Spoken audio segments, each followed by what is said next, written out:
Hello, good evening. Welcome. My name is Miguel Amado. I am the director of Sirius Art Centre in Cove, County Cork, Ireland. It's a great pleasure and honor to have Michael Marder speaking with us today. This is the last online event of a series that myself and Alexandra Bologna, who is here with us, have put together in dialogue with the artist Anton Vidocco in the context of his exhibition, Citizens of the Cosmos, which is currently being presented at Rampa in Porto, an art space in Porto, in collaboration with Sirius Art Centre. This series has included talks and discussions with Marina Simakova, Rax Media Collective, and Boris Groys, and also Katy Shukrov, who gave a lecture in person in Porto around the opening of the exhibition a few weeks ago. As I said, it's a great honor and pleasure to have here Professor Michael Marder, concluding this series and providing very particular and very insightful reflections that have to do with his own research, and his knowledge of Russian Cosmism, but also even personal experience. I will now hand over to my colleague Alexandra, who will do an introduction, and then we'll continue with Michael, after which we'll have time and opportunity for questions. Everyone is more than welcome to intervene. You can raise your hands on the Zoom system, or put a comment on the chat, or speak up. And this session is being recorded, and will be uploaded on the YouTube channel of Sirius Art Centre and of Rampa, so that others can have access to it. Thank you so much. Welcome, Michael. Thank you. Welcome, Michael. It's a great pleasure to host you as a speaker.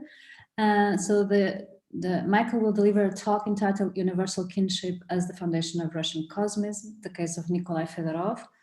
I'm just going to read a brief introduction.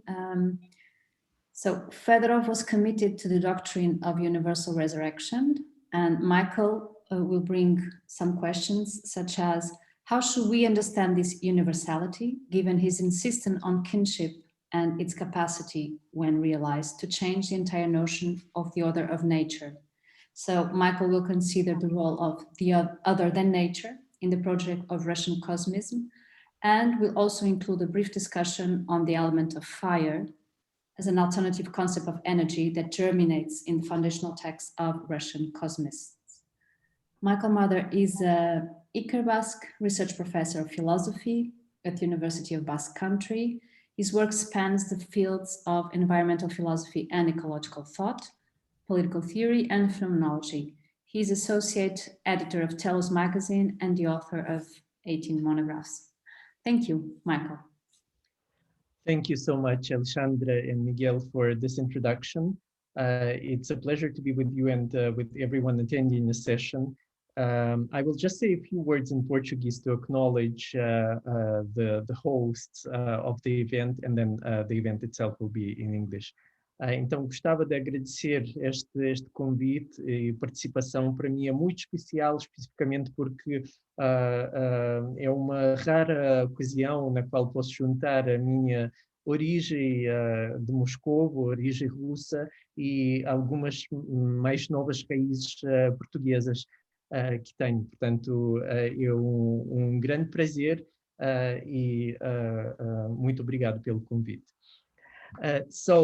You can all see the title of my talk here on the screen. I usually don't work with PowerPoints, but because we are dealing with texts by a relatively unknown 19th century Russian philosopher, I thought it would be important to give you the textual materials that I'm working with, as well as some access to the Russian sources, some Russian words that I consider to be crucial for understanding Fedorov's thought and the very foundations of Russian Cosmism.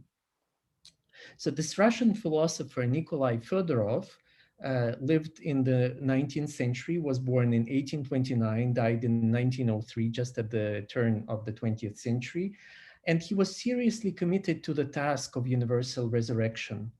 So much so that a contemporary commentator states that this is the one idea that Fedorov had. He had only this one idea, being a thinker with one vast idea, which was itself replete with multiple ramifications.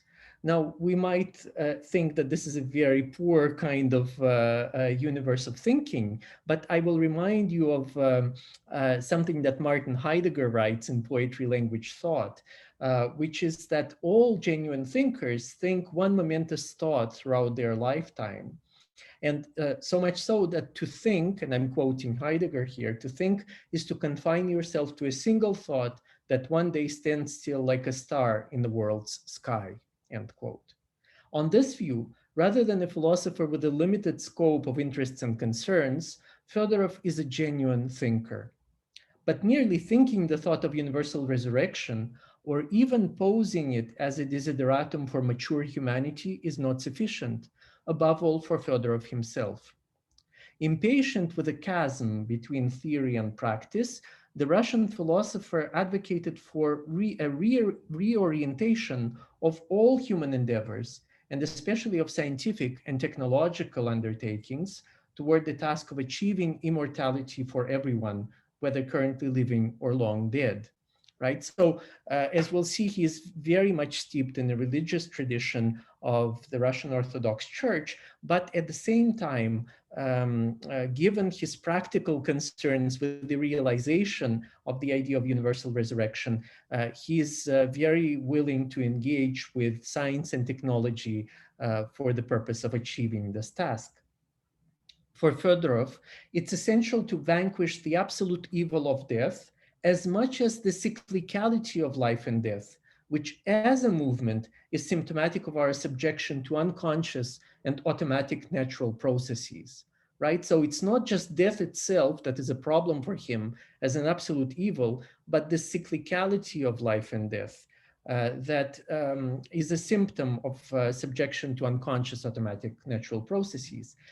A victory over death would free life from its bondage to finitude and render nature itself conscious by way of a mature humanity that would learn to regulate meteorological processes, and these are the words of Fedorov, regulate meteorological processes, and become autotrophic or plant-like in its capacity to procure energy from the sky, from solar power, no longer needing to feed on the remains of the dead. Fedorov sees in this transformation of nature its transition from a blind and mortiferous force to an enlivening synergic activity. And the human is a kind of means or medium or channel for that transformation of nature, also of other than human or non-human nature. Before we criticize him for the intensification of Enlightenment hubris, albeit with an unusual Russian Orthodox twist, it is advisable to take a closer look at his conception of nature, what he actually means by nature, the Russian priroda, without which the common task of universal resurrection is impenetrable. So I give you a small primer to this Russian word priroda and the root rod, from which you can see various other sorts of derivations here. The Russian word for nature, priroda, is on the face of it very close to Latin natura.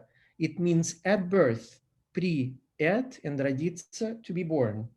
The prefix pri should not be overlooked, since it names a presence, being in attendance, continually being at the side of something or someone, but a presence that is not static, that dynamically gives itself anew without representing itself. Being at, so priroda is not just to be born, it's not just birth as the Latin natura, but it's also being at birth, which is not a single moment of origin, but a continual birthing activity that nature is in that sense. Being at does not happen only once in the event of birth. It points toward the sense of nature as being at birthing, in relation to which the incremental, evolutionary, or the more abrupt, catastrophic revolutionary developments are derivative. The grammatical root rod, with which the prefix is articulated, is also semantically rich. In addition to forming the verb to be born, raditsa, it touches upon this list of nouns you have here on your screen, whether rod as sex or kind, родня, родство, kin, родственники, relatives, родственность, kindred being, родители, parents, родословная, genealogy. Now, all of the above are significations that are important to Fedorov, even if he might not touch upon them. And it is in this respect that we should examine the full title of his major work. And you have on your screens now the full title, very long, which literally goes, The Question of Brotherhood or Kinship, the Reasons for the Unbrotherly, Non-Kindred, i.e. non-peaceful condition of the world, and the means of re-establishing kinship, a note from the unlearned to the learned, the spiritual and the secular, believers and unbelievers. Now, already the title hones in on the question of kinship beyond its limited human reach. It bemoans the non-kindred, неродственная condition of the world, of the whole world, not just the human world, right? Which in one way or another involves all of nature. In the non-kindred condition, nature is already or not yet itself. So nature is not itself, already not itself or not yet itself in this non-kindred condition. And Fedorov confirms this reading in his text where he defines the agrarian question as, and I quote, firstly, the question of the non-kindred relations among people who have forgotten due to ignorance their kinship, and secondly, the question of non-kindred relation of nature toward people, that is of non-kindred being, which is felt, if not exclusively, then predominantly in villages that bear directly the brunt of this blind force. In turn, city dwellers who are far from nature may think that they are living the same life as it does for this very reason. What he means here is that, he avoids the fashionable term alienation from nature, or alienation that is, because he doesn't really accept Hegelian discourse or Marxist discourse for that matter.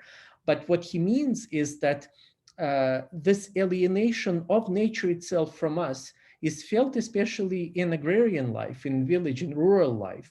And in the city, it is not felt because the city itself is the crowning moment of that very alienation from nature. So their alienation is naturalized, right? This is because he has ironic twists to his thinking, and this is one of them. So non-kindred being, неродственность, is the negation of nature, природа, which is subsequently reduced to a conjunction of blind forces, both within and outside the human domain. The reestablishment of kinship is akin to the Platonic anamnesis, remembering, or more precisely, unforgetting the family ties binding us to each other and to the non-human world. And I insist very much beyond the literal thrust of Fedorov's thought on kindred being and universal kinship that surpasses the human world. I think in this quote, we have a little bit of a sense of that, but we'll see further down the line other instances of this kinship that is not limited to the human species. For Fedorov, anamnesis, this unforgetting, cannot be a purely theoretical or imaginative exercise. It must have the practical component that lends it actuality. Universal resurrection is the necessary practical component for, you can see it on the screen, the rest of the quote, for the relation of the descendant to the ancestor, which entails not only knowledge, but also feeling, and which is not limited to thought or representation, demands vision, a personal relation, being face to face. That is why kindred being, родственность, as a criterion, requires resurrection. Impersonal transactions with which civil society and civilization replace kinship deface the sphere of relationality as a whole, making it anonymous. The effacement of nature as our kin is a corollary of this defacement. Since carefully avoiding the fashionable discourse of alienation, as I've already mentioned, Fedorov aligns non-kindred relations among humans with those between human beings and the rest of the natural world. The overcoming of divisions would have to apply to both spheres. So we would have to overcome this alienation or non-kindred relation among people, and also between people and non-human or other than human nature. In other words, and here you have another intimation of the universality of Fedorov's task that surpasses the human realm. In other words, the universality of resurrection would need to encompass beyond humankind, человеческий род, all those to whom we feel kinship, родственность, including all of nature, природа. So you see, humankind, человеческий род, you have already the same root as nature there, and it would have to just somehow exit from the specific kind of humankind in order to encompass all of nature. But Fedorov stops short of taking his argument to its logical conclusion. He writes, and you have this on your screens here, a consequence of the loss of feeling is non-kindred being, неродственность. That is to say, both the forgetting of the fathers and the lack of unity among the sons. In its causes, non-kindred being embraces the whole nature too, as a blind force not directed by reason. On the other hand, the fullness of feeling is the unification of all the living sons for the purpose of resurrecting all the dead fathers, the gathering, sabor, and this is a very important Russian word within the philosophical religious tradition, saborность, gathering, is a crucial concept. The gathering of all who have been revived, or the unification of the born for the resurrection of those who have been deadened by birth and nourishment. Deadened by birth and nourishment, a very telling turn of phrase here as well, right? It is what gives life and what sustains life that also gives death, right? Birth that gives life and nourishment that sustains life is that which is the deadening force as well, right? Just as non-kindred being embraces the whole of nature, so kindred being would have to embrace the whole, in the first instance at the level of feeling, rather than of reason guiding nature from its unconscious to conscious state. And here, just before the talk, we were discussing very briefly the relation, a possible relation between Fedorov and Spinoza. And this kind of continuity between feeling and reason, or affect, as Spinoza calls it, and reason, might be one of those points of contact that we can discuss further in our question and answer period, right? So the first feeling of unity is precisely a feeling. It does not happen at the level of reason. Actually, the fullness of feeling which Fedorov cites has a much wider scope than he's willing to admit once again. The gathering of all those who have been revived does not emphasize any uniquely human characteristics, but reproductive and nutritive activities shared by all organisms and responsible at the same time for the life process and for the demise of each living being. So again, I call your attention to the end of the citation, deadened by birth and nourishment.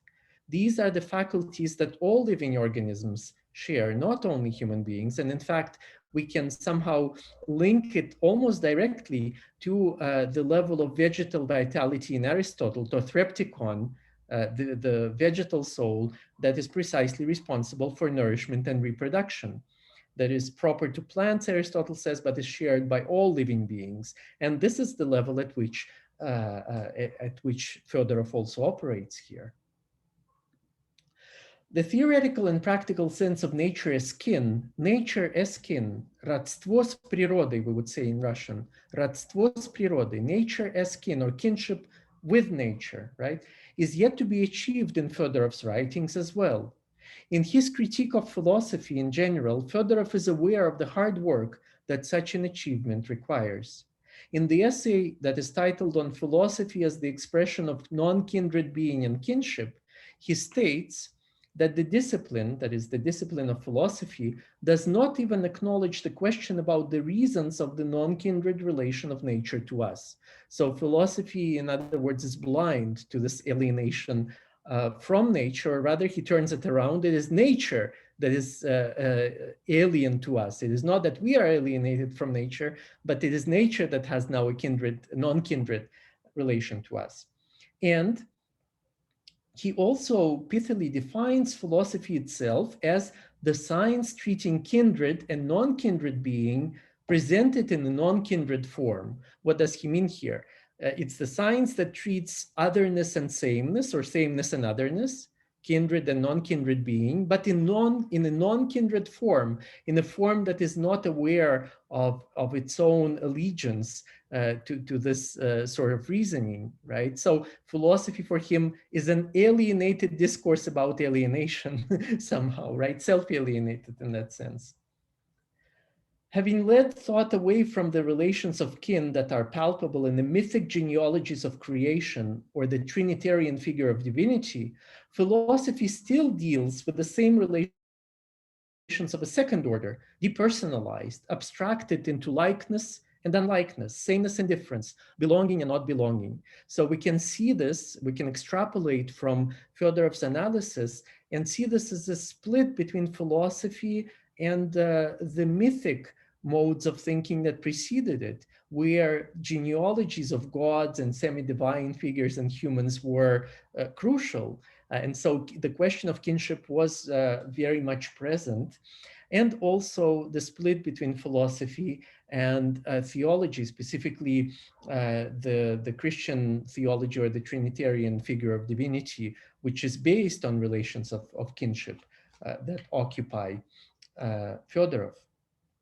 Philosophy of nature, specifically as philosophy of nature intensifies the contradictions inherent in general theoretical philosophy. In the same non-kindred form, it occupies itself with nature, in which we ought to recognize our kin, as the opposite, as non-kin, a foreign element, the other vis-a-vis the human. So again, extrapolating from Fedorov, a non-alienated philosophy would occupy itself with nature as kin, precisely. So this would be a kind of realization of his project, but perhaps along different lines, and along lines that we are witnessing now most acutely in the work of Donna Haraway, who is very attuned to this question of kin at the level of what we call nature, right? And who reimagines the whole philosophy of nature in relation to kindred being. Now, the practical sense of nature as kin is, following Fedorov, to be sought in the practice of resurrection, which, despite its theological provenance, fills the idea, the theologies and technologies of salvation with scientific content. While Fedorov pursues his project of the universal resurrection of humankind in an essay titled The Parents and the Resurrectors, he resorts to a language that admits a much vaster array of beings into the fold of revival. So again, beyond a merely human mode of being. The hypothesis of the recreation of the world, he argues there in that essay, necessitates a shared experience, требует опыта общего, embracing the entire globe of the earth in all its strata. It is so this common experience, the shared experience, is not just embracing the whole of humankind without any difference of generations, because presumably those generations that have lived in the past would become contemporaneous with us, the resurrectors, but rather this common or shared experience embraces the entire globe of the earth in all its strata. It would be shared among human and non-human beings, and in fact, by the entire planet in a sense. It would be a planetary experience as he imagines it. A shared experience is the outcome of discharging the common task, общее дело, that is not only biological, but also geological, atmospheric, and ultimately cosmic. In addition to humanity, the whole world is recreated via universal resurrection.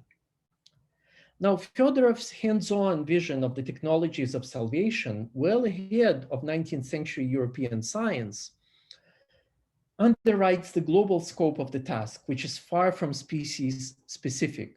And you have a citation here, again, from this short essay, The Parents and the Resurrectors. And by the way, as far as I know, none of this is translated into English, because the very few translations of Fedorov's work that we have are included in Boris Groys's anthology, recently compiled anthology, but otherwise there is very little. So I have been working with the 4 volumes of his collected works in Russian and doing these translations for the purpose of sort of studying his thought. So he writes in this essay, the science of the infinitesimal molecular movements will search for the molecules that used to be part of the creatures who gave us life. The process will unfold under the influence of the rays of light that will no longer be blind like thermal rays. They will not be coldly indifferent. Chemical rays will be able to make choices, to discern, that is, under their influence, kindred particles, srodные, will be reunited, while the foreign elements will be distanced. Later on, Fedorov will compare the process of vegetal growth and that of the regrowth or return of a bygone life. In the same essay, he writes, the process through which mold or vegetal forms were produced unconsciously will, with consciousness, become the aggregator of particles into living bodies to which these particles belonged. So it's a kind of repetition of vegetal growth and formation, but no longer unconsciously, as he puts it, because he sees vegetal plant life operating at the level of the unconscious, right? Still a subjectivity, but an unconscious one, but now with consciousness, with purpose, with the scientific tools and the kind of ethical task, a common ethical task to resurrect the long dead. But there is no reason to limit the consciously directed synthesis of particles to human forms alone. In the soil, organic matter derived from dead plants and animals will have been mixed. Further, the creatures who gave us life are not limited to our human parents, grandparents, and all the other human ancestors.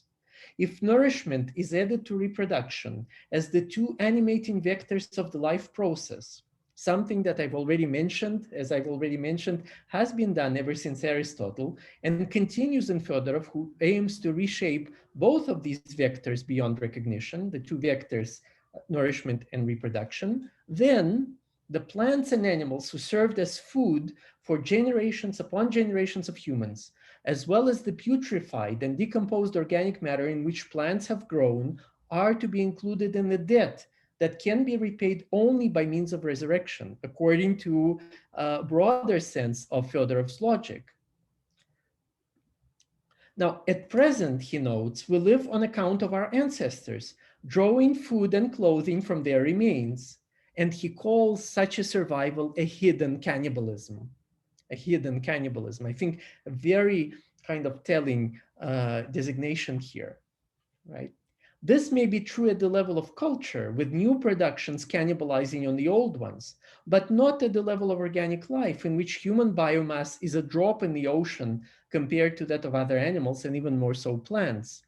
So drawing the radical lesson of a truly universal, that is not indexed to a single species, a truly universal resurrection from Fedorov, we could visualize nature as a kind of phoenix, reborn, never to die again. But the above, this kind of broadening the scope of the universality of resurrection in Fedorov poses a fresh problem. What will plants grow in after all the compost on Earth has been revived, receiving its vegetal, animal, and human forms back, right? Because this compost is what keeps feeding us, really, literally. This is what plants grow in. This is what they draw their nourishment from the remains of the dead, of dead organic matter, be it animal or vegetal.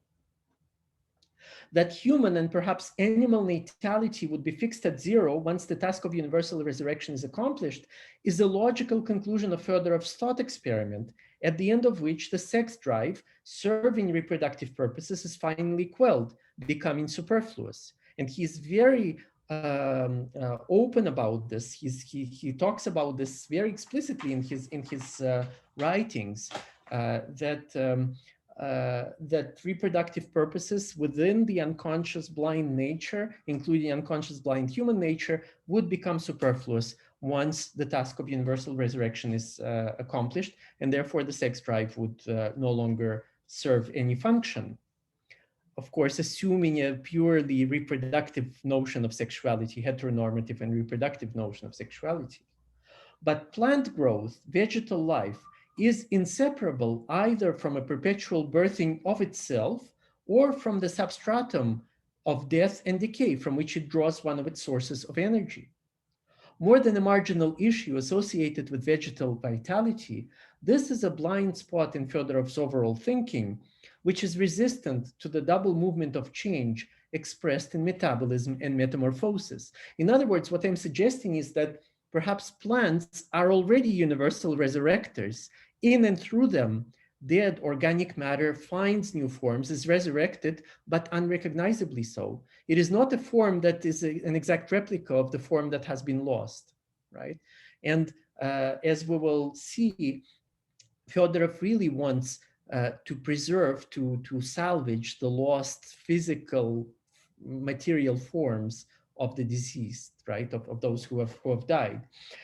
So we can question also the very notion of resurrection in its anthropocentric sort of associations that Fedorov gives us, and in its more vegetal association with the resurrection that brings something dead back to life, but unrecognizably so, no longer in the same form as before, right? For Fedorov, resurrection has sense on the condition that the deceased will return in the same form, as I've mentioned, will have the same look as they had when they were alive, making the vis-a-vis with the living descendants possible. This is the ethical, a part of the ethical task. There has to be a vis-a-vis, there has to be a face-to-face. Needless to say, each individual drastically changes throughout their lifetime, so that it's unclear what the desired look of the resurrected would even be like. The same as the moment before death, that of a newborn regenerated from what we would now call recovered DNA materials, who would be raising these ancestral children, their descendants, which is to say all of us united by the common task. How contemporary would the resurrecting and the resurrected be given the gaps of individual and perhaps historical development and maturation, right? So these are all sort of, I think, thought-provoking questions that I'm just throwing open for discussion for us. Now, the problem of kinship in Fedorov's thought and in Russian Cosmism more generally is complicated by its rejection of both old age and decay, the rejection that it shares with metaphysics. And I'm citing here from Fedorov's main work, the question of brotherhood or kinship. You have the quotation on your screens. To follow nature, Fedorov notes, means to participate in the natural sexual struggle for mating, to wage a struggle for survival, and to accept all the consequences of the struggle, that is, old age and death, bowing down to and serving a blind force. Old age is the fall, and the old age of Christianity will arrive if the evangelical message does not lead to the unification of humanity in a common task. The old age of humanity, the extinction and old age of the world, is its end. Unquote. Still, in the system of coordinates determined by universal resurrection, the one who is reborn is not a replacement, not a substitute for the deceased. The debt of resurrection demands the return of the identical, not the similar. So Fedorov wants the identical, the return of the one who has died, not something or someone similar to that person. These words have an ethical ring to them. They have to do with the irreplaceability of the deceased, of everyone who has ever lived and died, right? So if we think about reproduction as a kind of mechanism recognized ever since Plato as a mechanism for replacing finite living beings with their likenesses, with their copies, as it were, but that are both them and not them at the same time. Fedorov rejects this kind of replaceability, which is basically unethical for him, which does not recognize the singularity of each. He wants the universal return of each in her, his singularity, in her, his irreplaceable being. Now, when it comes to decay, the Russian thinker concludes with an unmistakably Platonic sentiment. Resurrection is also a duty, given that storage is impossible. And this is what Plato tells us in his take on the longevity or the infinity that is factored into finitude. It is impossible to preserve finite beings in their finitude. This storage, this preservation is a kind of game that we lose from the start. So that is why there needs to be replaceability, renewability, as it were, for Plato, right? So Fedorov agrees with this part of the statement. Resurrection is a duty given that storage is impossible. To store or to keep, in Russian, to store or to keep, you have the verb here, хранить, to store or to keep, is to consign to decay. Every stoppage is a fall. Stagnation is destruction. Strangely progressivist words for someone who is a champion of Russian Orthodox theology. Stagnation is distraction. Stoppage is a fall. You cannot stop. You cannot stagnate, right? So stoppage joins old age as a condition of the fall, of fallenness into the material order of things, dictated by blind nature, where it is a moment of transition toward death and non-being. Sounding suspiciously like a champion of progress, the ideology frequently chides for its immature outlook. Fedorov, who is the keeper par excellence, an excellent librarian, a proponent of living museums and of amalgamated necropolis-acropolis conjunctions. So remember that Fedorov himself is a keeper. This is his task in his everyday job. He's a librarian, he's the keeper, but he is criticizing here storage or keeping. Хранитель is a keeper, right? So a keeper par excellence, he nonetheless rehashes Diotimos' line of thinking from Plato's Symposium, according to which finite beings cannot keep themselves forever the same as they are and must let go of themselves in order to recover themselves in the other, in the offspring. Remarkably, the Russian verb хранить, to store or to keep, is nearly identical to хоронить, to bury, with both traceable back to the Greek word for time, chronos, derived from the Greek verb chronizo, I tarry, I linger, I delay. Finite, time is a delay of the end, postponing the final moment, keeping it at bay for a while, right? So time itself is this delay. And Derrida has a hunch of this in his deconstructive thinking of difference, right? Time as difference is very much obeying the injunction of chronos, right? To delay the end, to keep it at bay for a while, perhaps. To store and to bury, хранить and хранить, is to hand the buried and the stored to chronos, to time and its signature activity of delaying and detaining, even in the course of decay. Fedorov's allergy to decay is the other side of the coin of his impatience with finitude and with time itself, with time like nature that is a blind force, an unconscious force, an uncontrollable one, right? The universality of resurrection, mirrored in the common task of humanity working together to bring it about, lends yet another sense to kinship. Still with reference to time in the context of discharging this common task, Fedorov pictures humanity as a single actor, restoring its own past life. Here, planetary time becomes the time of a unified humanity capable of regulating its rhythms. And you have this quotation from an essay on the question of time by Fedorov on your screens now. When humankind, род человеческий, as one son of man, сын человеческий, of course, the reference here is biblical, it's from the New Testament, Jesus as the son of man, сын человеческий, and it is a literal way in which Russian Christianity refers to Christ, right? When humankind as one son of man acts upon the earth as a single whole, making earthly time its own action, it will be capable of slowing down and accelerating time's movement, whether diurnal or annual, based on the oscillations of the axis of the planet itself, lengthening one season and shortening another, as well as the year itself. The regulation of planetary time is more intimately connected to the self-regulation of humanity as a whole than is the space-based climatic regulation which Fedorov envisions elsewhere. The actions of a singular universal humanity are synchronized with a singular universal Earth, acted upon as a single whole, in his words. The universality of resurrection spilling over the boundaries of the human species once again to the whole planetary temporal structure. But what exactly does the singularity and the uniqueness of humanity look like in Fedorov? Is it of a piece with the Jewish fantasy of the cosmic Adam, or of the Platonic idea of makros anthropos, of the great human, the big human who has cosmic proportions and no longer planetary ones? Of course, Fedorov restricts universality to humankind because it is only for the human that death is a problem. And here, Martin Heidegger will agree with him, right? It is only for the human that death is a problem, in the face of which our understanding is resourceless.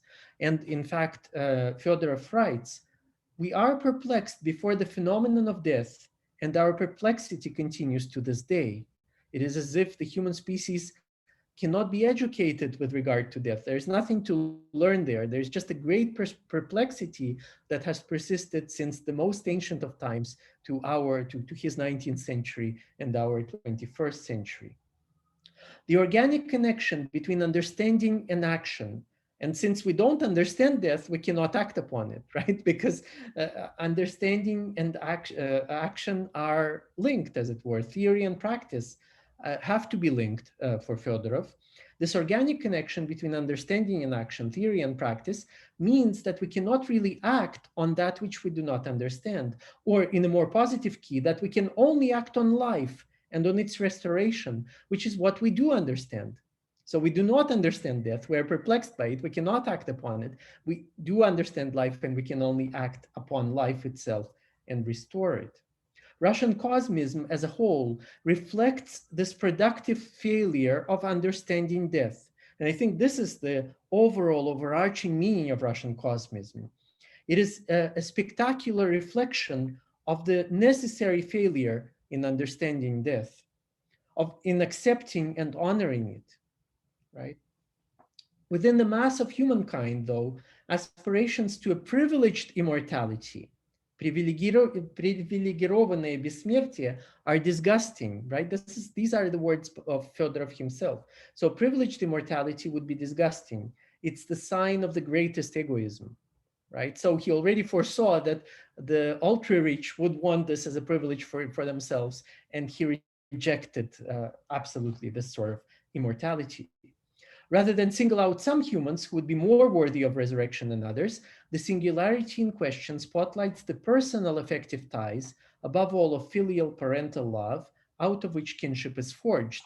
So universality is not abstract. It's a universal kinship. That is, there are singular relations, but they have to be honored and recognized at the universal level, right?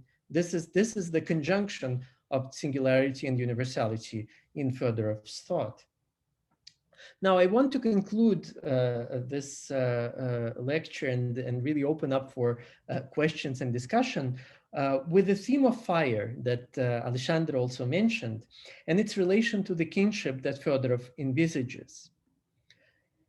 He writes in his main work once again, the universal resurrection is not just artistic creation out of stone on a canvas, etc.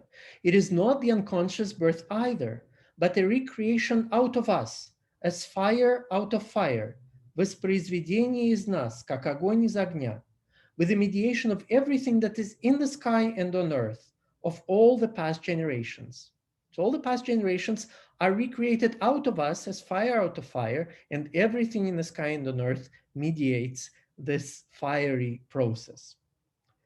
The project of universal resurrection neither works on foreign materials, as a sculptor does on stone, nor does it enable the reproduction of our own flesh, guided by instinct. So it's not birth, propelling something of our genetic material, as it were, into the future. It is not artistic activity working on foreign materials, but working on something of ourselves, perhaps as fire that comes out of fire itself.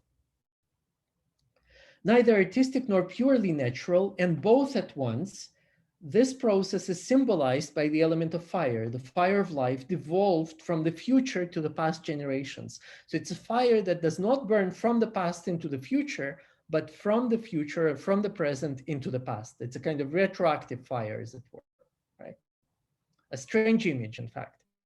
And I think an image that at the cosmic level challenges the whole energetic system that we have in our minds if we think about the model of the Big Bang, right? This great release of energy in the beginning and the great entropy and expansion of the universe at the toward the ends, right? Fedorov reverses all of this with this reference to fire. The fire of resurrection, dispensing life back to the dead, arises in the space of an overlap between the internal and the external, between the common task of humanity and everything in the sky and on earth.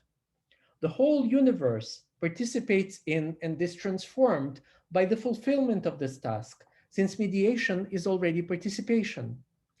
And this is not a quote from Fedorov, but my attempt in Russian also, or partly in Russian, to sum up his thought.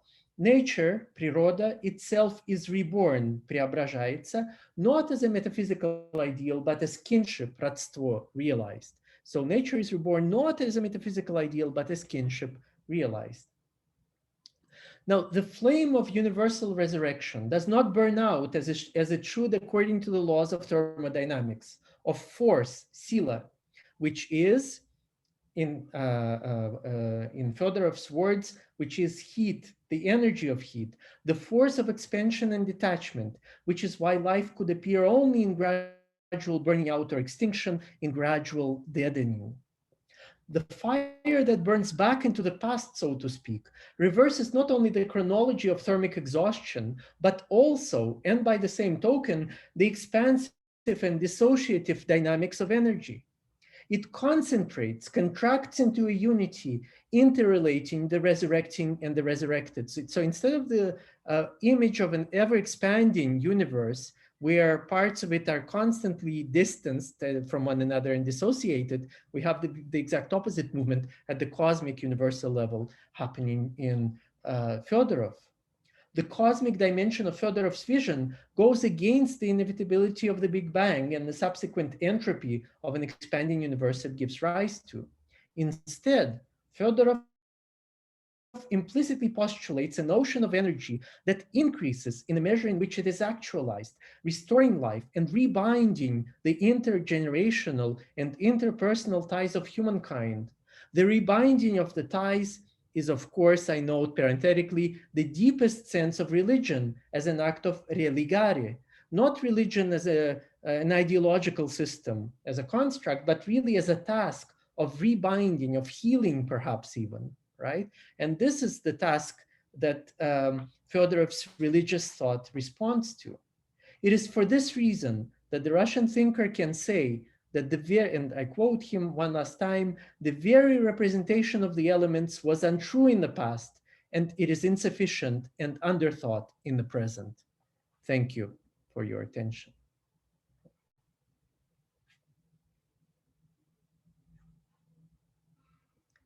I think that there might be, the sound might be muted. Yes. So Michael, you have to stop sharing now. Yeah, great.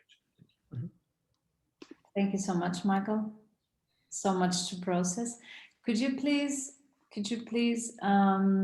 reread your last quote from, because I didn't. Yes. Yeah. Yes, I didn't have that quote on the screen, but Fedorov says that the representation of the elements meaning fire, earth, water, air, the representation of the elements was untrue in the past, and it is insufficient and underthought in the present. So given his philosophical outlook, we would have to rethink the meaning of fire, the meaning of the earth, the meaning even of water and air. This is what he means here, yeah. Mm-hmm. Okay, Miguel, would you like? I can ask one question. So, Alexandra, we already have a question from the audience, like we have Georgia already. Okay, perfect, Georgia. Thanks, Michael, for your talk. I was thinking about in Anton Fedorkov's first film, This is Cosmos. He looks at this idea of how these invisible cosmic energies aren't necessarily known through the narratives of outer space, but actually within our bodies and through vegetal matter. So I was kind of thinking about how this becomes a spatial temporal question of these invisible energies. And I was interested how you would model this mattering of fire against your research on dust, which I know I think does very much relate to this idea of thermal energy as well as entropy, which you touched on. Yes, thank you very much for this question, Georgia. It's really thought-provoking. Of course, what you mentioned in the beginning of your remark makes a lot of sense, because there is a return here, both in Fedorkov's work and in Russian Cosmism, to the ancient paradigm where the microcosm and the macrocosm are mirroring or reflecting each other. So the microcosm already includes the macrocosm within itself, just as the macrocosm, what we call the cosmos, holds different microcosms within.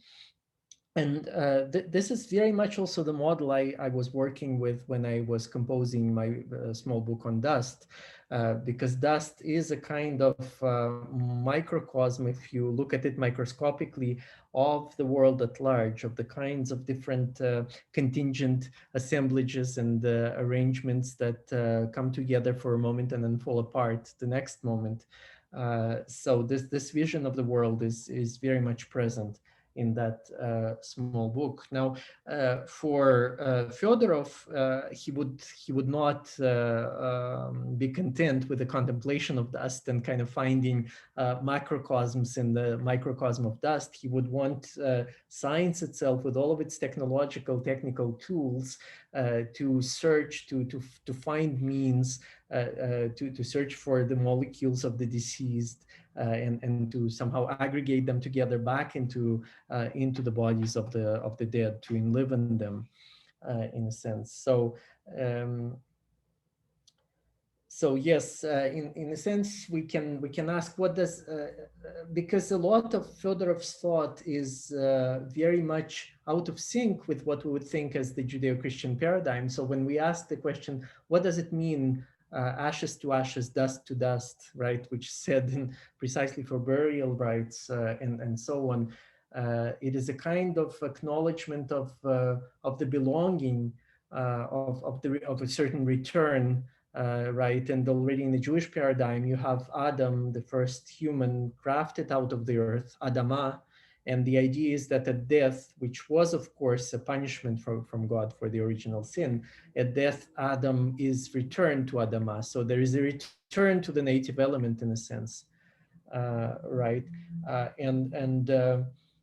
What it seems that what Fedorov wants is a kind of a return from that return, a return to life that would undo, within the biblical paradigm, would undo the whole story of a punishment for the original sin. So it would imply an expiation of that original sin, because death is meted out as a punishment for sinning. And what Fedorov says, well, with this immortality for all, with this universal resurrection, there is not going to be any death anymore. It is a kind of, I mean, you could say that this is hubris on his part, because of course this sort of redemption in Christianity can only happen through Christ, through a return to Christianity, and not by resorting to the means of contemporary science and technology, right?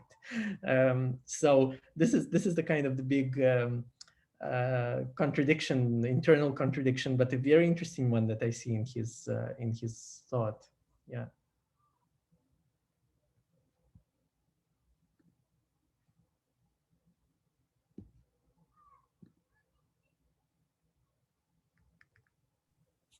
Thank you, Georgia.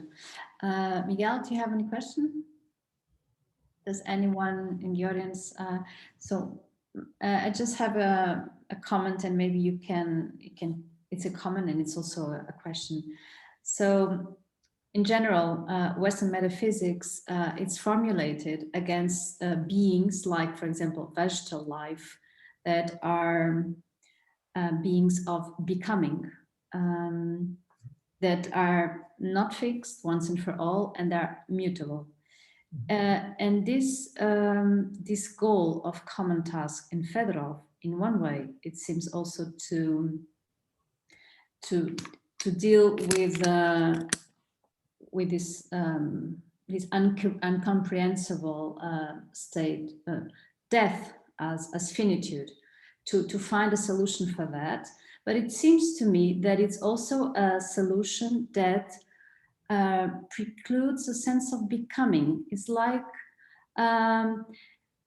in one way, it seems paradoxical to me because it tries to counter nature as a cyclical process of decay towards death. But on the other hand, what he proposes, it's a, but correct me if I understood wrong, if it's also a process of continuous task of immortality and resurrection, which it seems to me that also has a sense of continuity of becoming, a process that never ends. Because what does it happen if everyone is resurrected? In what kind of state does the cosmos get into something stable or into a continuous process of resurrection?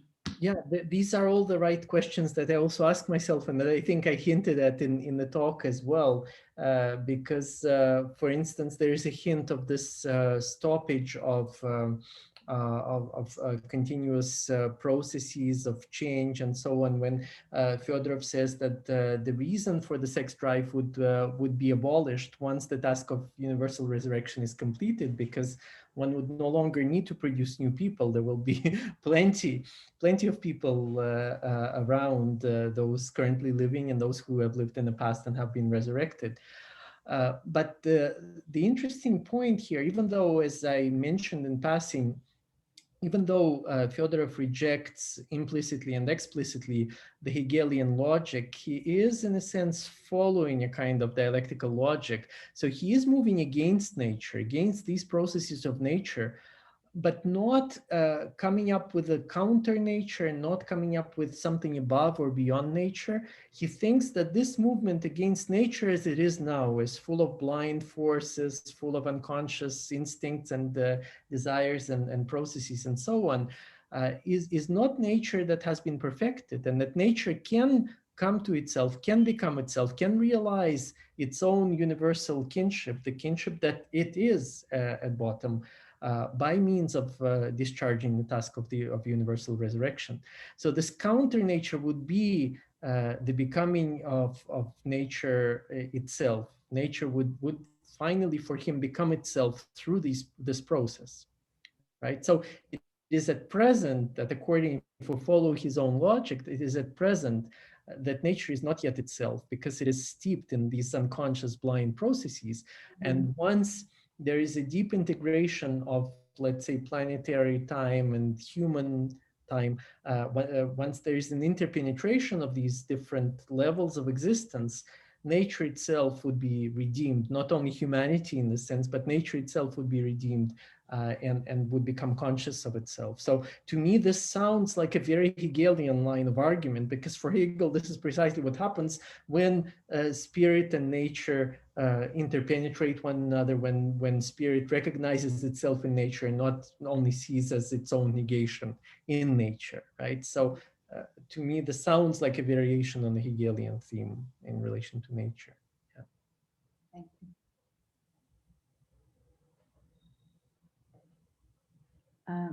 I don't know if anyone has a question. Yeah, I can start. Yeah. Michael, thank you so much. It was absolutely incredible. And yeah, like, and of course, your position of having access and to the Russian originals, and even your effort of translating some passages which have not been published in English or other languages, it's really fantastic. And the sequence of topics, I have a few comments or like ideas that we could explore. The first one is about the interesting connection in Russian that you made in terms of like even in terms of the roots of the language of the words between storing and bearing. And you slightly allude to the fact that Fedorov was a librarian. His day job was a librarian. So you mentioned, you even said he was a keeper, right? And of course, he also reflected on the museum. So libraries, museum, sites of knowledge, production, but also preservation, and sites where the task of immortal restoration could be enacted or performed. So I'm interested in just this kind of seeming contradiction, or if there is any contradiction, about this idea of keeping, storing, preserving, but on the other hand, that being a sort of contrary or contradiction to that the understanding of bearing, and you know, you mentioned at some point, like there is no more storage, there is no possibility for storing. We can't, almost like, correct me if I'm wrong, almost like the fact that we can no longer keep the remains of those that passed makes us oblige us to evolve in a situation where there's no more death, those who are living no longer die, because we cannot keep storing them. Is that so? I'm interested in this idea, and whether or not the idea of the keeper or of the librarian, of the curator, goes against this idea of bearing and the remains. Yes, I think this is a really, Miguel, this is a fundamental inner contradiction in the task of keeping, because what happens is that you are trying to work against the very work of time, but within time. So it's like trying to counter the process of time, but within the temporal framework. Of course, it's bound to fail. So the only, but this failure itself can be thought of as fruitful or productive. The only way in which one can accomplish this task is by delaying the end, by pressing against it, by keeping it at bay, by postponing. And that's why I alluded also to the shared Greek root of both of these verbs, chranit, to bury and to keep, in chronos, in the Greek chronos, right? So within the temporal order, to keep, to try to preserve and to keep is already to consign to decay, right? And this is the basic contradiction, right? There is no storage, there's no keeping without the awareness and the work, the underside of decay that is factored into this.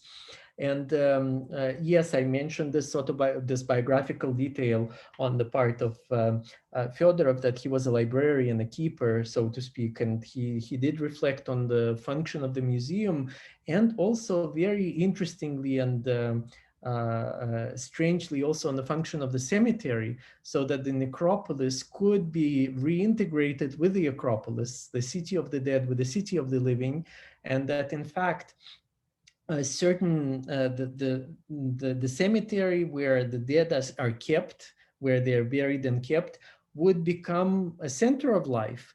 It's something that obviously happens also in the Russian Orthodox tradition on certain days, such as certain days on Easter, when people come and have meals on the tombs of the dead. But he, in these kinds of rituals, he saw an intimation of a greater possibility of interlinking life and death otherwise, while the common task of universal resurrection is not accomplished. This is the second best option that he saw, a kind of rejoining the dead and sort of living on with them somehow, bringing them into one's life by organizing the activities of collective life in the necropolis or in cemeteries, right? So, yeah. Yeah, so that actually leads me to something else. It was absolutely incredible, the last part on fire and fire, because here fire, you know, like cremation, you know, burning the body through fire would create dust, so the question of the remains as matter would be kind of obliterated. On the other hand, I think you also try to make that point, fire and consuming by fire, but also the energy that is created through fire, and what kind of, and then you will really make this beautiful analogy between nature becoming the phoenix, reborn, never to die again. So I think my question is about this use of the word of fire. Can we really understand it as a kind of a source of energy in his thinking, in this kind of thinking, alternative to other sources of energy, or is this, or is just another one? He's actually very much ahead of his time in this, because the way he put so Fedorov is absolutely opposed to the use of fossil fuels. And in the 19th century, I mean, there are some incredible really things about his thought. He says we have been, and because he links it to a kind of hidden or not so hidden cannibalism, using the dead in order to enliven the living. He sees all the contradictions of fossil fuels and so on. And so he very much praises the idea of getting the energy from the sky. So solar energy for him is absolutely the best option in that regard. Because this sort of uncovering, removing the remains of the dead in order to burn them, in order to procure energy, he sees a kind of the unethical underpinnings of this, if not the environmental damage of which he could not have been aware in the 19th century, but the unethical underpinnings, and also what he calls this ongoing cannibalism that lends us the possibility of life. Yeah. So for him, what he calls the sky, or the sphere, the sky filled with solar energy, is the realm of universality to which humanity should strive, instead of digging into the earth and sort of using the remains of the dead in order to keep life going. Yeah, definitely. Yeah, I mean that reference that you had to this hidden cannibalism was quite interesting. I guess by learned education and by practice, I'm very familiar with questions around cultural cannibalism, including in Brazilian modernism and, the connections with, but this idea of a sort of thinking about cannibalism in terms of nature or the natural world and the relationship between the human and the non-human forms, living forms, is quite different. I mean, quite new, or maybe something I never really thought about. So, and the quote that you had, "At present we live on account of ancestors, drawing food and clothing from their remains," is really powerful. Like basically we are kept alive because by kind of extracting our source of life from those who died, right? Exactly. That's the gist of his argument. But of course, he doesn't take it a little bit further to say that it's given the biomass of humans on Earth compared to other animals, and especially compared to plants, the remains of the dead that we're cannibalizing on are mostly vegetal remains, right? So in that sense, the use of the word ancestors points to another than human world, because it is the not even the plants that are growing nowadays, but their ancestors, the ancestral plants that we are cannibalizing on, as it were, right? Yeah, that's a really interesting point. Alexandra, I have more questions, but I don't want to monopolize. So, no, maybe picking up this idea about the ancestors, or the amount of biomass which belongs to the vegetable life on a planetary scale, and coming back to this idea that that Fedorov wanted to avoid alienation, but not an alienation only between people, but between human and non-human kindred. So coming back to this idea of kinship, maybe you could also relate with your work on plant thinking and on plant on vegetable life, and how do you think that this Fedorov idea of considering that the philosophy of nature was self-alienating, and how do you think that his proposition of a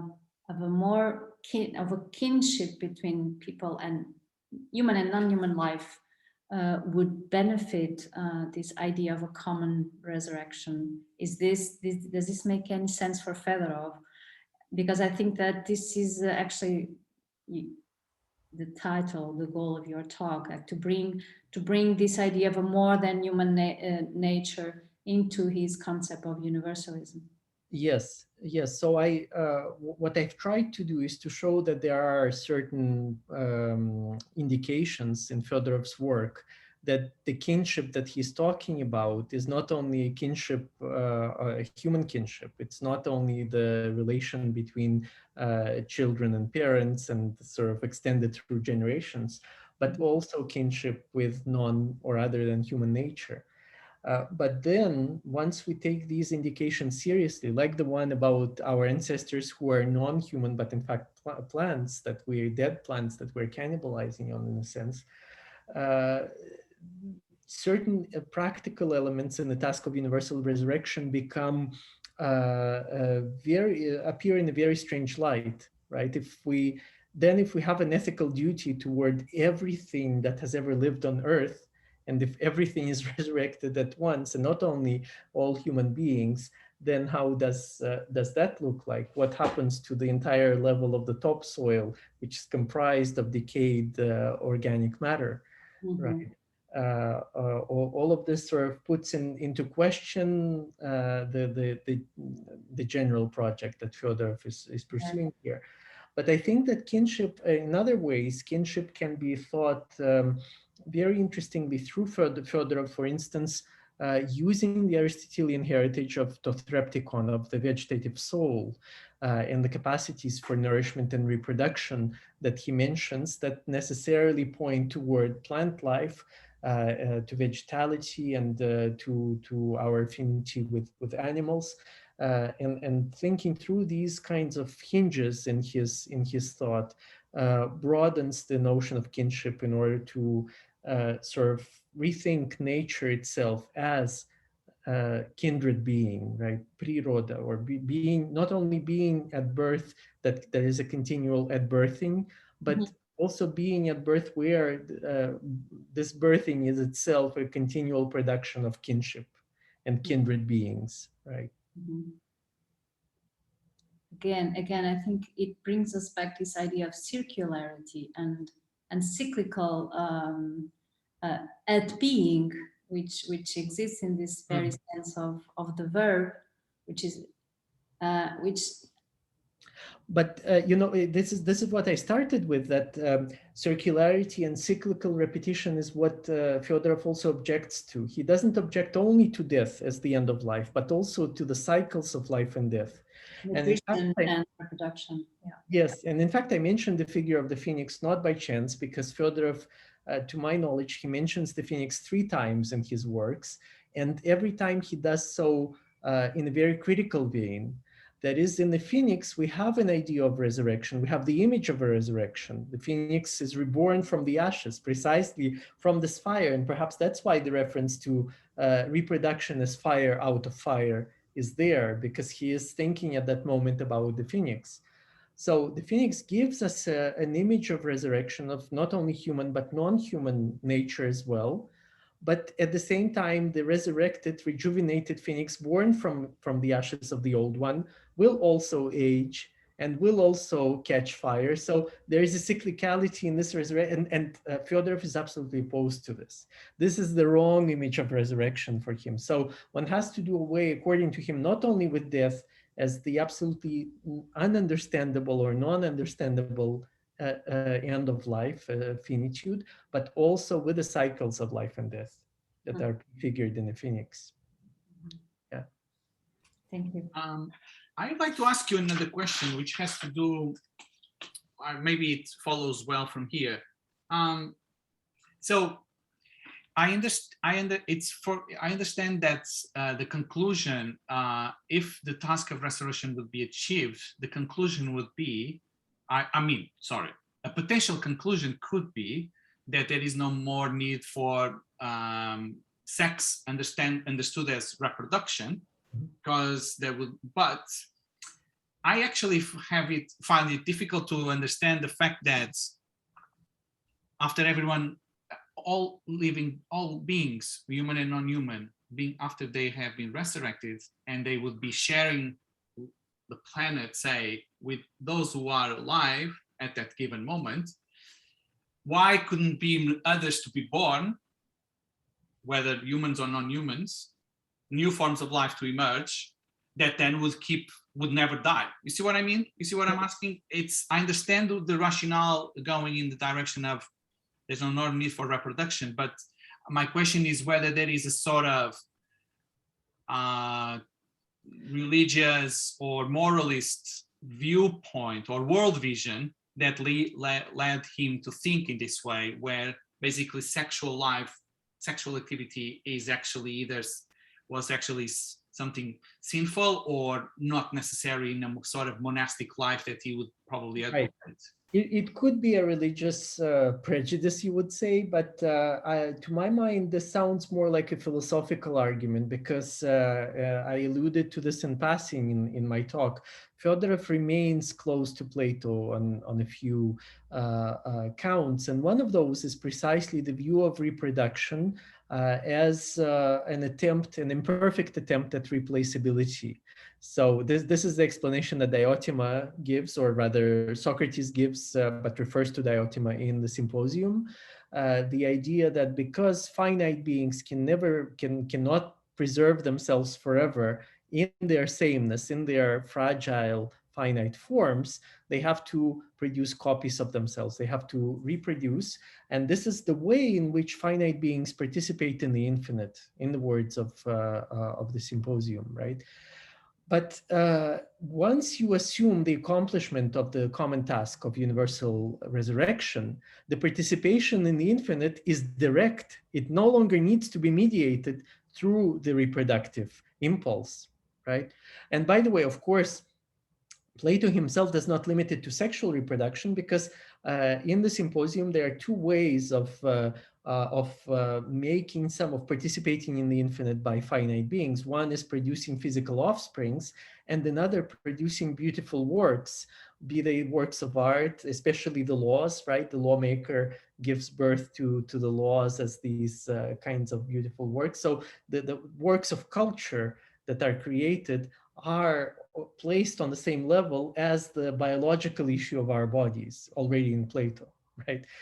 So the question would be, also keeping this Platonic kind of background in mind, would the new works of culture also be meaningless then? Because if they are our imperfect ways of participating in the infinite, then once we have direct access to immortality, to infinite being, then we would no longer need either the biological or the cultural way of taking part in it, right? Yeah, I mean, yeah, I understand. I go ahead, Alexandra. No, just relating to that, I wonder if we could also see a religious tone in this. Well, not a religious tone, maybe. So this ideal of universal resurrection, how can we relate it to Christian theology? The moment of the afterlife, where you don't need, and where there's no more processes of nutrition and reproduction, but this is it's a state where you get access only after you died, and only if you are allowed into paradise after the last judgment. You understand what I'm saying? So escaping this biblical mythology, if Fedorov is, and after the death of God, because we're talking about the 19th century, yeah. So there's also how to rely on something which is the human to reach this state of completude, of of how to access the infinite, but without the need of God's authority. Yes, well, that's a very good question, because Fedorov does not accept the thesis of the death of God. Actually, he's very much thinking that he's operating within the confines, within the logic of Orthodox Christianity. But at the same time, and this to my mind is a paradox that I cannot resolve. At the same time, he obviates the whole need for the Last Judgment. The Last Judgment is not necessary. there is eternal life for everyone, and here on earth, not in the afterlife, but right here and right now. And by saying that it's universal, it's decoupled from the deeds that the person performed, committed in their past life, right? So it doesn't matter if you were the worst person ever or the best or kind of saint. Each and every one is deserving and should be granted the right of universal resurrection. So it's as if the last judgment is completely obviated. The consequences of one's actions in the previous lives that form the basis for the judgment also no longer matter, right? And so in that sense, it's as if Fedorov takes into his hands what Christianity very carefully indexes to the actions and the sins each commits in their life, and sort of says, no, it will be equal and the same for everyone, right? So there's a kind of, that's why Russian Cosmism had a future in the Soviet culture, in the Soviet philosophy as well, which was militantly atheist, right? Because there is already an impulse movement toward this radical equality in the idea of universal resurrection in Fedorov, despite the religious provenance of his thinking. By the means of technology also, in a way. Okay, yes.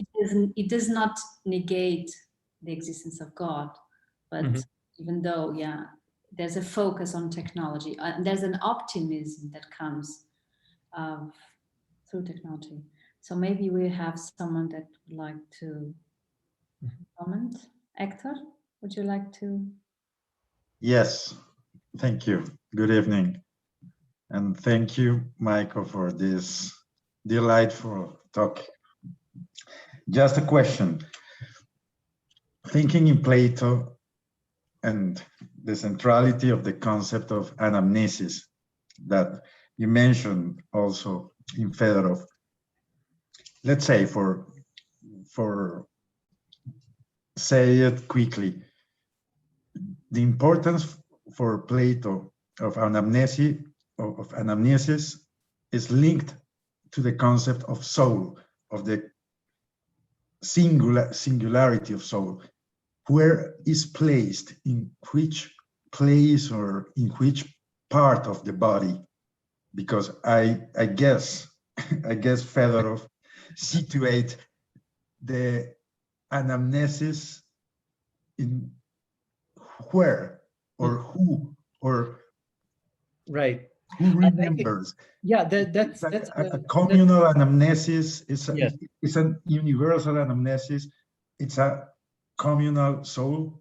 That is the question.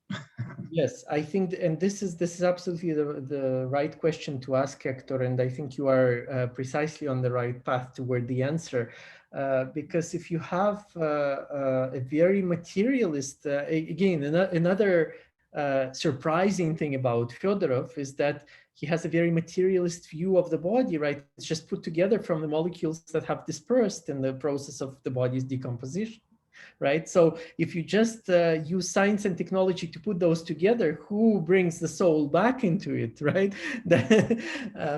And of course, using contemporary sort of methods or technologies, we could think about DNA extraction and sort of bringing back certain DNA materials and recreating cells based on those materials, and something that that Fedorov could not have been aware of. But still, it's a very mechanistic, very deterministic and materialist view of a living body. So where does the soul belong? I think that he does move in the direction that you are pointing to, Hector, which is that the anamnesis is performed by a collective human actor.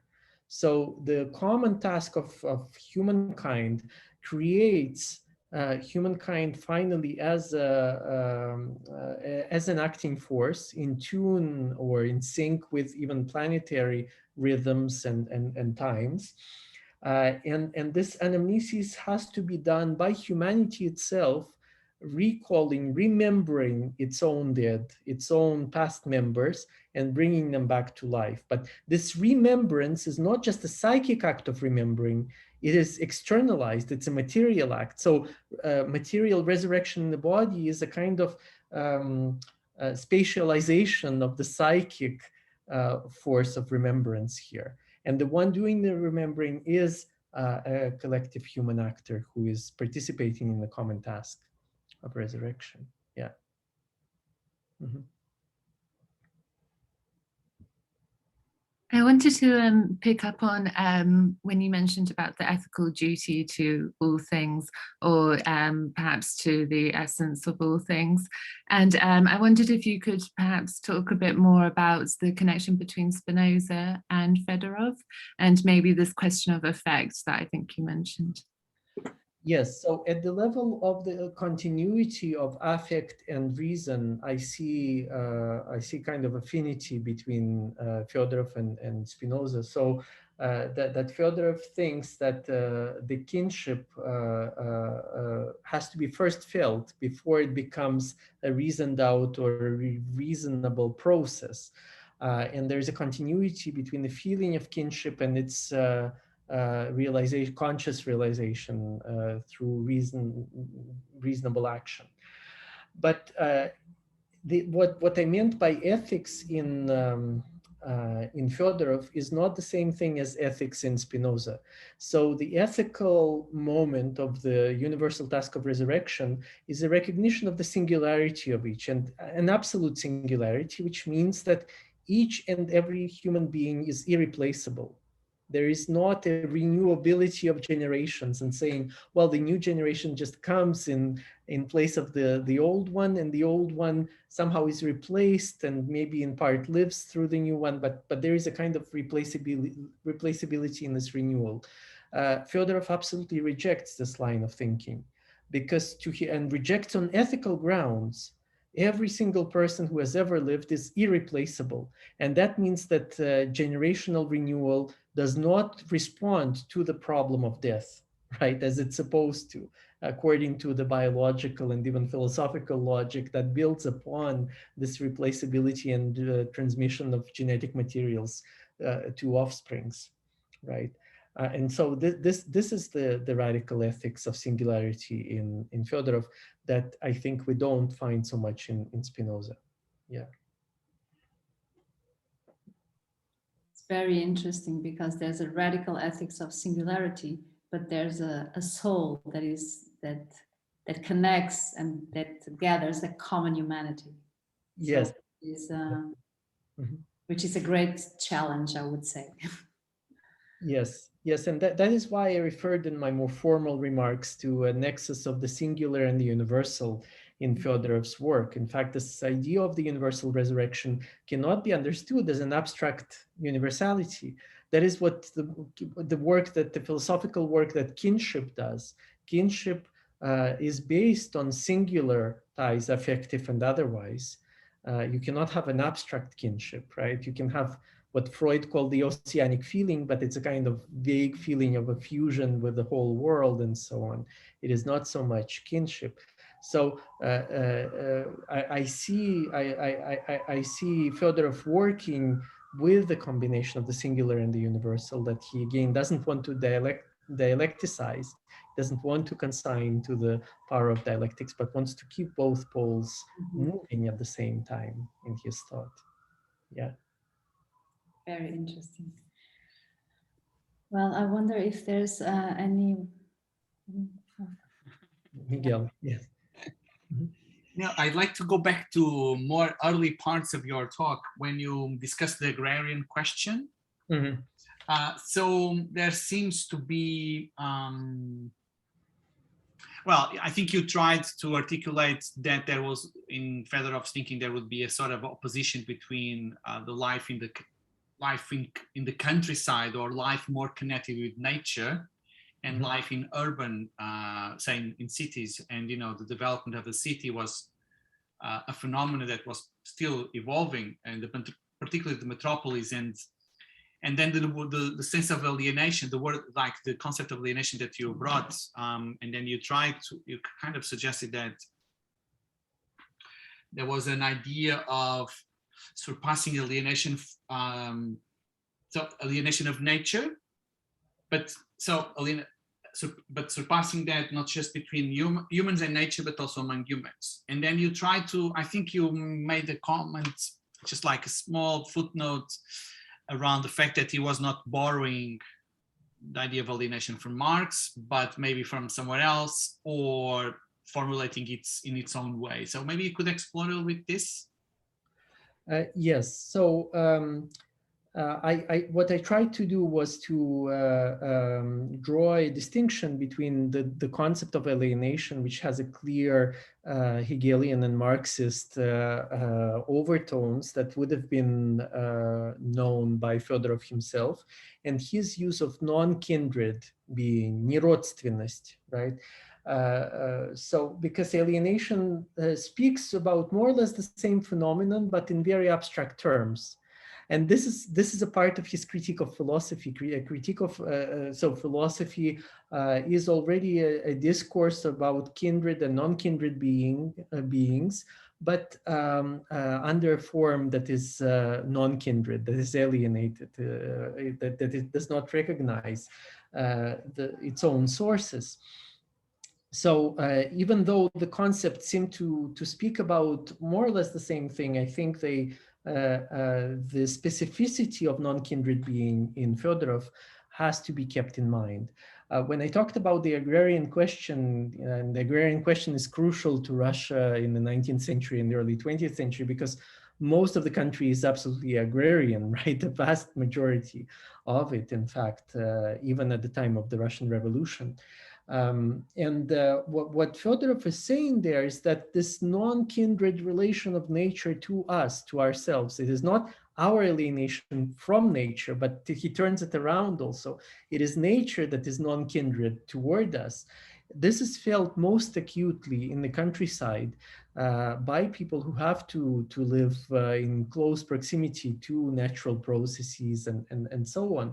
And it is not felt in the cities. So his critique of city life is basically that it's a form of life where an absolute non-kinship with each other and with nature is naturalized and is not even perceived as such, right? So it is not the height of alienation. In fact, it's beyond that. It's a kind of alienation that is naturalized in a sense, or renaturalized. Right, and we have to remember that he himself, even though he was not born in Moscow, he lived most of his life in Moscow, in a big metropolis even at the time, and was sometimes called the Socrates of Moscow. Right, was one of the nicknames that he had among his close circle.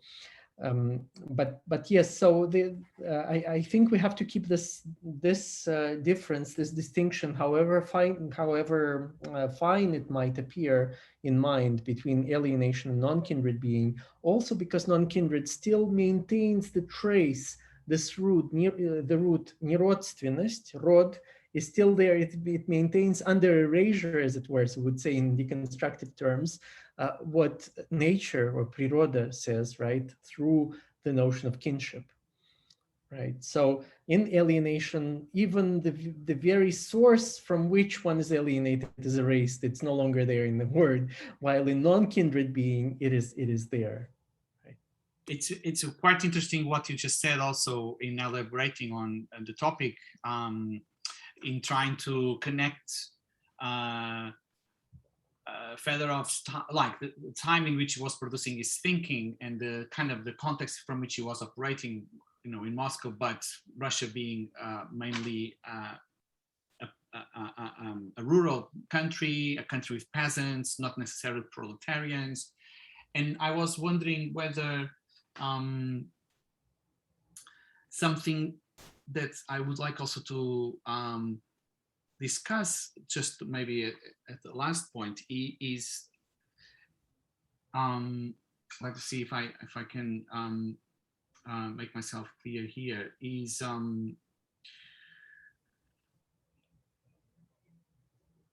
like when you engage with also the notion of togetherness and the relevance of that term or that concept within that specific culture.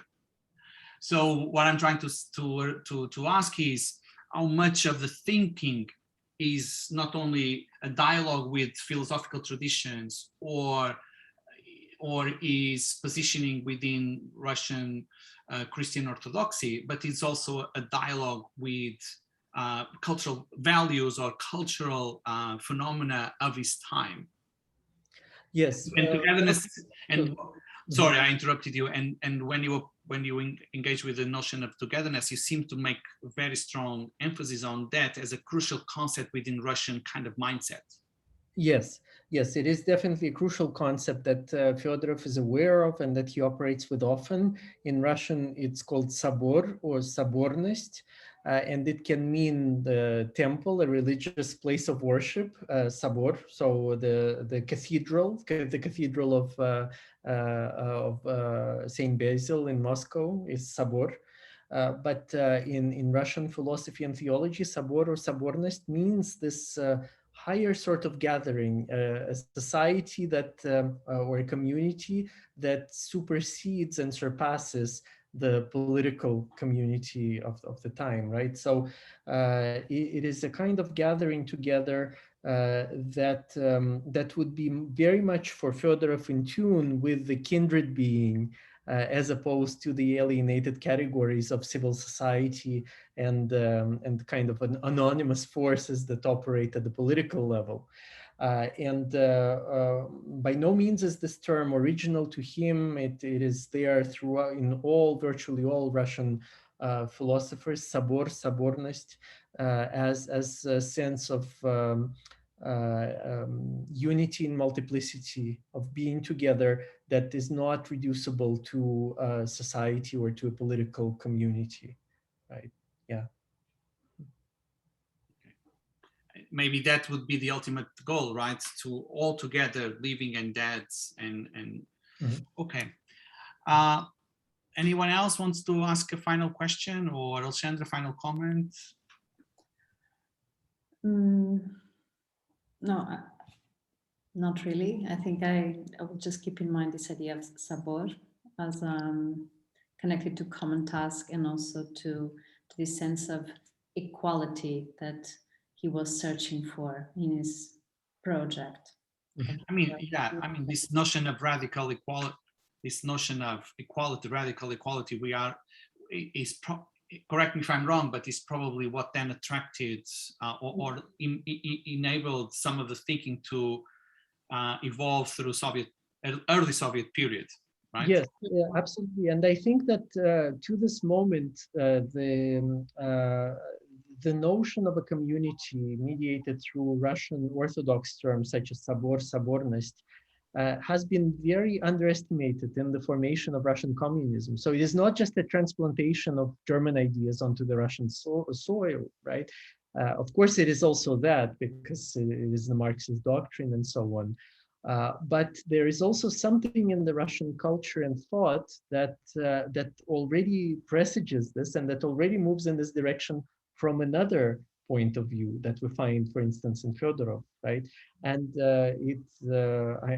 I'm not a specialist by no means in this, but it would be very interesting to see studies on the meeting point and the kind of confluence of the German-based thinking of communism and the Russian Orthodox tradition that actually gives rise to the specifically Russian notion of communism, and then results in the revolution. Yeah. I mean, that's really an interesting point to conclude this whole series of events, because if anything that we maybe haven't touched upon more in detail has been that intersection, apart from the question of radical inequality within the common task, but that connection and around those principles of equality, but and the point of convergence between Russian thinking and Marxism, or the interpretation of Marxism within Russia, maybe is something that we didn't really engage with. And for instance, it's probably for someone like me, in terms of my own trajectory, is probably what led me into the engagement with this thinking. So yeah, that's really interesting to end with this, because basically it opens up a new area of work for all of us here in terms of organizing and thinking together programming, etc. And thank you. I mean, thank you so much, Michael. It has been really fascinating. And I'm sure we will be, hearing from you again within this context and other contexts. Thank you all who have joined us today and who have joined us in other events. Alexandra, final word. Thank you so much. Thank you so much, Michael. It's always a privilege to listen to your thoughts, which are always so illuminating and which open so many alleys of thought. Thank you so much. Yes, thank you, Alexandra, and thank you, Miguel, for the invitation. Thank you, everyone, for attending this session. Thanks. All right. Thank you. Have a nice evening and see you soon. Everyone. Thank you. Bye-bye.